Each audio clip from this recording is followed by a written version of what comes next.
Olá, pessoal. Sejam bem-vindos ao nosso curso. Eu sou Thiago Lopes, doutor em psicologia, especialista em autismo precoce. Sou sócio fundador e atual diretor do Instituto Farol. E eu trago para vocês esse nosso primeiro curso em parceria com o IEPSIS. Então, eu espero de coração que seja útil para vocês. E sem mais delongas, né, vamos embora para o nosso curso, tá? Então, gente, só para vocês saberem, eu já trabalho com autismo há 15 anos, sou pai de duas crianças no espectro do autismo, que tem como comorbidade também o TDAH. Eu mesmo também tenho um diagnóstico de TDAH. Se eu fuçar mais, eu acho outros diagnósticos, mas por enquanto eu estou quietinho só no TDAH. Então, vou trazer a experiência tanto do ponto de vista técnico, científico, sempre baseado em evidências, sempre citando os artigos científicos, sempre trazendo a literatura que a gente tem mais atual, tá? E eu espero que vocês possam realmente ter um conteúdo que vai ser útil. Primeiro parte desse curso, nós vamos primeiro falar sobre por que nós estamos falando de TDAH, se a nossa trajetória, né, dos cursos aí pelo IEPSIS é voltada para o autismo, tá? Então, vamos falar sobre isso, vamos falar sobre o que é o TDAH em si, sobre o impacto dele, como que é feito o rastreio para que a gente aprenda ali, pelo menos, a identificar esses sinais e poder encaminhar para uma avaliação mais adequada, né? Seja você pai ou profissional. E vamos avançar depois, finalizar falando um pouco mais de dicas práticas de intervenção. Vamos falar de intervenção medicamentosa e vamos falar aí de intervenções que a gente consegue colocar no dia a dia, mais do ponto de vista comportamental, cognitivo comportamental, para ajudar, né, na gestão, no desenvolvimento, no progresso aí, aprendizado das crianças, dos adolescentes e dos adultos com TDAH, tá? Então vamos lá. Então, primeira coisa, por quê? Tiago, por que que nós estamos começando uma série sobre autismo falando de TDAH? Quem já está há muito tempo no autismo já sabe, mas eu vou reforçar. Então, isso aqui é uma meta-análise, tá, gente? Um estudo publicado em 2021.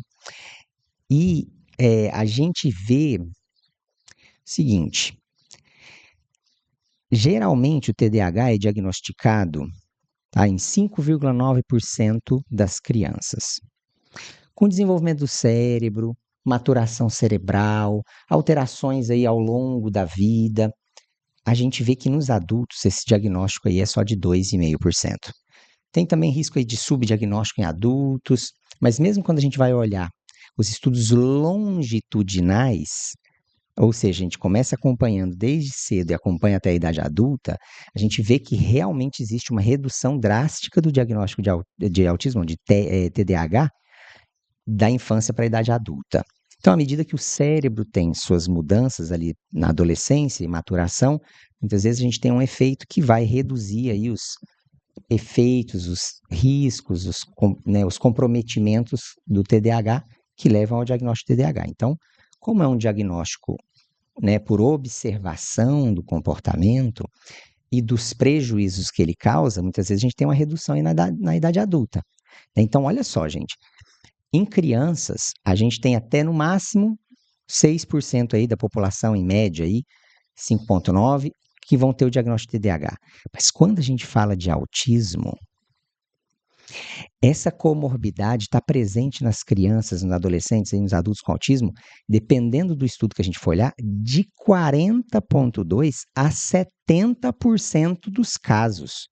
De cada 10 indivíduos com autismo, entre 4 e 7, dependendo aí do estudo, da coorte, de como foi feita a metodologia de avaliação, de 4 a 7 desses 10 vão ter TDAH. E aí, gente, é uma coisa gravíssima o que acontece hoje, porque quando a gente vai olhar a nossa realidade, a nossa prática clínica, para quem é profissional, a minha pergunta é: você tem, de cada 10 crianças da sua clínica, pelo menos 4, entre 4 e 7, com um diagnóstico formal de TDAH? Lembrando que aí, a partir dos 6, 7 anos, a gente já tem uma boa previsibilidade, uma boa capacidade de diagnosticar com precisão, né? E aí eu vou chegar nesse ponto, mas, gente, Era para as clínicas ali na infância tardia, de 4 a 7 crianças terem o diagnóstico de TDAH.